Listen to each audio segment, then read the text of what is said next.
নমস্কার বন্ধুরা, welcome to our channel the happy pills. আজকে চলে এসেছি আবারও একটা ব্লকবাস্টার খবর নিয়ে।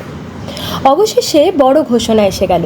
দেব অভিনীত বহুল প্রতীক্ষিত সিনেমা রঘু ডাকাতের অফিসিয়াল রিলিজ ডেট প্রকাশ্যে এসেছে। তার সাথে সাথে প্রথম গানটি জয় কালিও একেবারে দর্শক মহলে ঝড় এনে দিয়েছে। ডিরেক্টর ধ্রুব বন্দ্যোপাধ্যায়ের পরিচালনায় তৈরি এই পিরিয়ড ফোক অ্যাকশন অ্যাডভেঞ্চার সিনেমাটি মুক্তি পেতে চলেছে 2রা অক্টোবর 2025, অর্থাৎ দুর্গাপুজোর সময়। অতএব পুজোয় এবার রূপলী পর্দায় আসছে এক মহাকাব্যিক গল্প। এই সিনেমাটি একেবারে ভিন্নধর্মী। বাংলার লোককথা তথা ঐতিহাসিক ঘটনার মিশ্রণে উঠে আসছে রঘু ডাকাতের লেজেন্ড।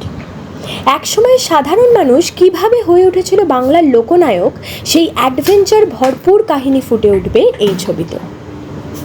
এই ছবিতে দেব ছাড়াও রয়েছেন অনির্বাণ ভট্টাচার্য, সোহিনী সরকার, ইধিকা পাল, রূপা গাঙ্গুলি সহ আরও অনেকে। প্রযোজনায় রয়েছে SVF এন্টারটেনমেন্ট আর দেব এন্টারটেনমেন্ট ভেঞ্চার। মানে এটা স্পষ্ট যে এই সিনেমার স্কেল হবে একেবারে গ্র্যান্ড। শুটিং হয়েছে ঝাড়খণ্ড আর পূর্ব বর্ধমানের মনোরম লোকেশনে। বিশাল সেট, দুর্দান্ত সিনেমাটোগ্রাফি আর ভিজুয়াল ইফেক্ট দিয়ে তৈরি হয়েছে একেবারে ইন্টারন্যাশনাল লেভেলের পিরিয়ড ড্রামা।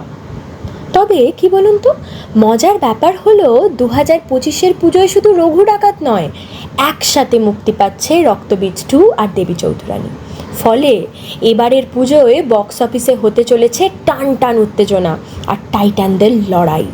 তাহলে আপনারা কি মনে করেন, দেবের রঘু ডাকাত কি এই পুজোয় বক্স অফিসে সব রেকর্ড ভেঙে দেবে? কমেন্টে জানাতে ভুলবেন না। ভিডিওটি ভালো লাগলে লাইক, শেয়ার আর সাবস্ক্রাইব করুন আমাদের চ্যানেলকে, কারণ সামনে আসছে আরও এক্সক্লুসিভ আপডেট। ধন্যবাদ, আবার দেখা হচ্ছে পরের ভিডিওতে।